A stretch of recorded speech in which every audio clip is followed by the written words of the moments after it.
안녕하세요. 오늘은 세포 속의 시그니처 15장 최선의 설명에 대해서 말씀드리겠습니다. 지난주와 지지난주 영상에서 우리는 생명의 핵심 요소인 단백질이나 DNA에 있는 정보는 우연이나 자연적 과정을 통해서는 생성될 수 없다는 것을 알았는데요. 그렇다면 최초 생명체의 정보는 어떻게 생기게 된 것일까요? 이 장에서 마이어 박사는 역사과학적 추론법을 사용해서 최초 생명이 출현하기 위해 필요했던 단백질과 DNA에 대한 원인은 지적 설계라고 추론하고 있습니다. 지난번 단서에서 원인으로 영상을 보셨으면 아시겠지만 문제된 결과에 대하여 오직 한 가지 원인만이 알려져 있는 경우 역사과학자들은 그 문제된 결과의 존재는 원인의 과거 활동을 확인해 주는 것으로 판단합니다. 마이어 박사는 우리의 한결같은 경험과 실험적 증거들은 책이나 컴퓨터 프로그램, 그리고 단백질이나 DNA에 있는 정보와 같은 복잡하고 특정화된 정보는 오직 의식이 있는 지성적 존재만이 생성할 수 있음을 보여준다고 강조하고 있습니다. 이와 관련하여 15장의 일부 내용을 들어보시겠습니다. 분명히 우리 모두는 지적 존재가 특정화된 정보를 창조할 수 있다는 것과 정보는 정신으로부터 유래한다는 것을 알고 있다. 컴퓨터 화면에 있는 정보를 거슬러 올라가 그 원인까지 추적하는 컴퓨터 사용자는 언제나 어떤 정신, 즉 소프트웨어 엔지니어 또는 프로그래머의 정신에 이르게 된다. 책 또는 신문 칼럼 또는 고대 비석에 있는 정보는 궁극적으로 필자 또는 기록자로부터, 즉 전적으로 물질적 원인이 아닌 정신적 원인으로부터 나온 것이다. 지적 설계의 인과적 적합성은 우리의 일상적 경험으로부터 분명하다. 그러나 자연과학에서 훈련을 받은 우리 같은 사람들에게 있어서는 정신적 영역에 호소하는 것은 위험스럽게 모호하고 측정 불가능하며 비과학적인 것으로 들린다. 우리는 반사적으로 자기 성찰과 일상적인 경험으로부터 나오는 정신이 할 수 있는 것에 대한 지식은 폄하하고 그 대신 실험적 연구를 통하여 배운 것만을 가치가 있는 것으로 여긴다. 그러나 일상 경험으로부터의 증거를 묵살하는 것은 잘못이다. 아이들은 엄격한 실험적 통제를 확립하지 않고서도 불이 탄다는 것을 배운다. 고고학자와 법의학자는 불이 까맣게 태울 수 있다는 것을 입증하기 위하여 분리된 실험에서 먼저 모든 변수를 격리시키지 않고서도 과거의 화재 증거를 알아낼 수 있다. 일상의 경험은 종종 중요하다. 만일 최선의 설명은 문제된 결과를 산출하는 것으로 알려진 원인을 인용하는 것이고, 그리고 만일 경험상 의식 있는 지적 존재가 특정 결과를 일으킨다고 알려졌다면 지적 존재는 그런 결과에 대해 인과적으로 적합하고 그러므로 가능한 설명으로서 자격이 인정되어야 한다. 논리적으로는 우리가 진정한 세상의 인과관계 구조를 실험적이든 또는 다른 유형의 관찰로부터 배웠는지 여부는 중요한 것이 아니다. 그럼에도 불구하고 현대 과학적 감각으로는 실험적 결과가 항상 더 중시될 것으로 보인다. 그래서 다양한 종류의 생명 이전 시뮬레이션 실험들을 주의 깊게 분석했을 때 그나마 실험의 성공에는 지적 존재의 선택이 필수 불가결한 역할을 했다는 것이 언제나 나타난 것은 나에게 중요하게 보였을 뿐 아니라 역설적으로 보였다. 그러나 지적 존재가 생명의 기원에 관여했다고 생각할 만한 어떤 근거를 우리는 가지고 있는가? 좀 더 정확히 표현하면 역사과학적 추론이 그러한 결론에 이르게 할 어떤 방법이 있는가? 7장에서 살펴보았듯이 역사과학자들은 주어진 원인이 문제된 결과를 산출할 수 있다는 것뿐만 아니라 그 원인이 그렇게 하기 위하여 실제로 존재하였다는 것도 입증하여야 한다. 현대의 탐정은 예상되는 피의자, 즉 제한된 원인이 현장에 있었다는 것을 입증하기 위하여 증인이나 보안 카메라 비디오를 가지고 있을 수도 있다. 물론 역사과학자들은 원인이 존재하였다는 것을 입증하기 위한 다른 방법에 의존해야 한다. 7장에서 나는 이러한 인과관계 존재의 기준을 충족하기 위하여 역사과학자들이 사용하는 두 가지 방법에 대하여 기술하였다. 그 두 가지 중 가장 직접적인 것은 가능성 있는 인과적 설명들을 철저히 평가하는 것과 경합적 원인들 중에 하나만이 문제의 주된 또는 현저한 결과를 산출할 능력이 있다는 것을 보이는 것과 관련이 있다. 그 경우 역사과학자는 과거에 그 원인이 존재하였다는 것을 추론할 수 있다. 표적 기록에서 화산재의 존재는 화산, 그리고 화산만이 그러한 재를 생산한다고 알려져 있기 때문에 이전에 화산 활동이 있었다는 것과 존재한 것을 입증한다. 다양한 가능한 원인들에 대한 철저한 연구가 주어진 결과에 대한 유일한 단 하나의 적합한 원인만을 나타낸 경우 그 원인은 자동적으로 인과관계 존재의 기준을 충족한다. 이런 형태의 추론의 다른 두 가지 예도 고려해보자. 하나는 법의학에서 가져온 것이고 다른 하나는 역사과학, 즉 행성지질학에서 가져온 것이다. 몇 년 전 케네디 대통령의 암살을 조사했던 초대 워렌 위원회 법의학 병리학자 중 한 명이 전면에 있었던 풀로 덮인 언덕에서 두 번째 총잡이가 총을 쏘았다는 소문을 잠재우기 위해서 거리낌 없이 말했다.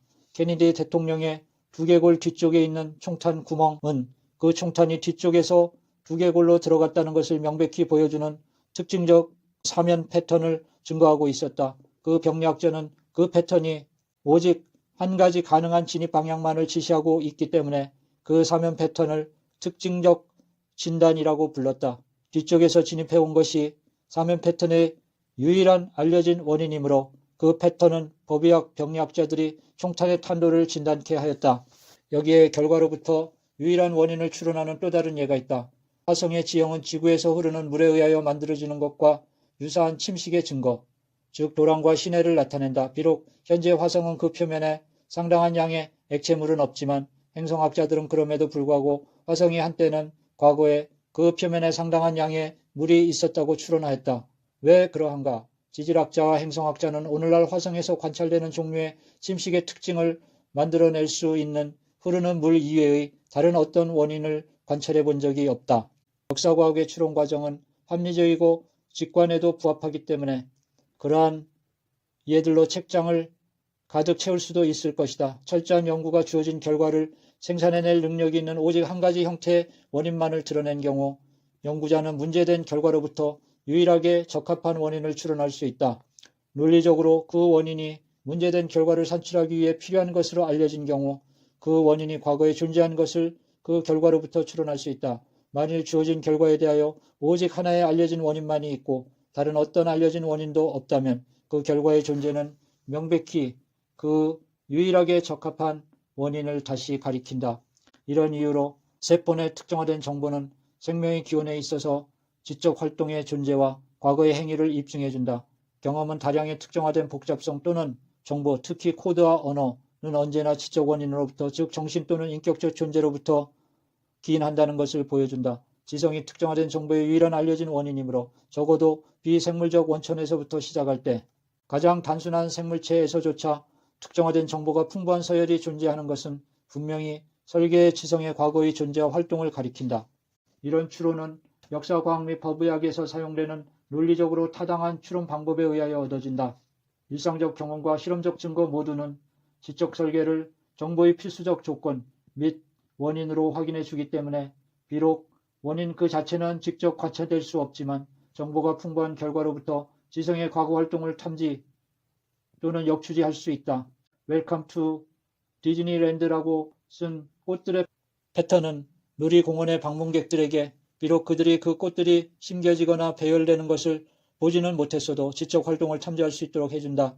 유사하게 DNA 속에 있는 뉴클리오티드 서열, 즉 정보의 특정화되고 복잡한 배열은 비록 그 원인의 과거 활동이 직접 관찰될 수는 없지만 지적 원인의 과거 활동과 존재를 암시한다.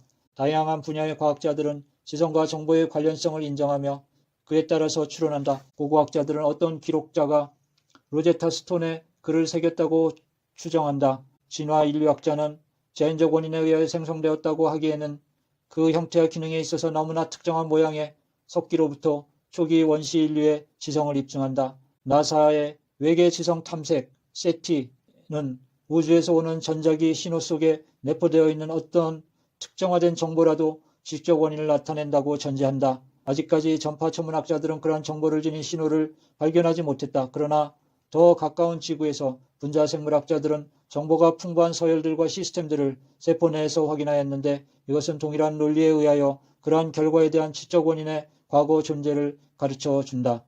15장에서 마이어 박사는 우리의 일상의 경험적 증거뿐만 아니라 실험적 증거들도 최초 생명의 원인이 지성적 존재라는 것을 가리키고 있다고 강조하고 있는데요. 여기서 다 말씀드릴 수는 없지만 이와 관련하여 어떻게 밀러 유리 실험 같은 생명 이전 실험들이 지적 설계를 지지하는 증거가 될 수 있는지를 설명해주는 간단한 영상을 시청하시겠습니다.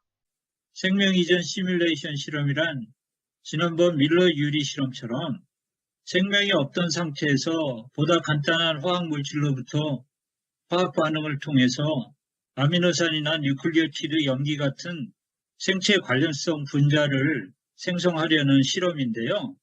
그런데 이런 실험에서 의미 있는 생체 관련성 분자를 얻기 위해서는 실험자의 적극적인 개입, 즉 지성의 개입이 필수적입니다. 예를 들면 실험자는 아미노산과 같은 원하는 생성물을 얻기 위해 산소가 없는 환원성 대기를 조성하고 에너지를 공급함에 있어서도 원하는 생성물이 잘 생성될 수 있는 파장의 빛을 제공합니다. 나아가서 이런 생명 이전 시뮬레이션 실험에서는 바람직한 생체 관련성 분자들뿐만 아니라 언제나 생체 관련성이 없는 물질들도 함께 생성이 되는데요.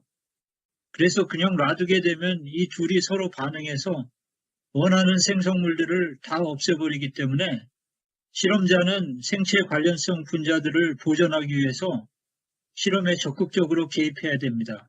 즉, 이 둘을 분리해서 서로 반응이 일어나지 않도록 해야 합니다. 이러한 모든 행위는 정보 파괴적인 자연적인 과정으로부터 생물학적 정보를 생성하는 데 있어서 지적인 실험자의 개입, 즉 지적 설계가 얼마나 중요한지를 보여준 것인데요.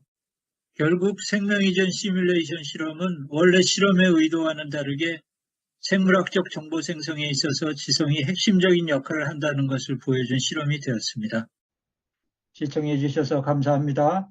안녕히 계세요.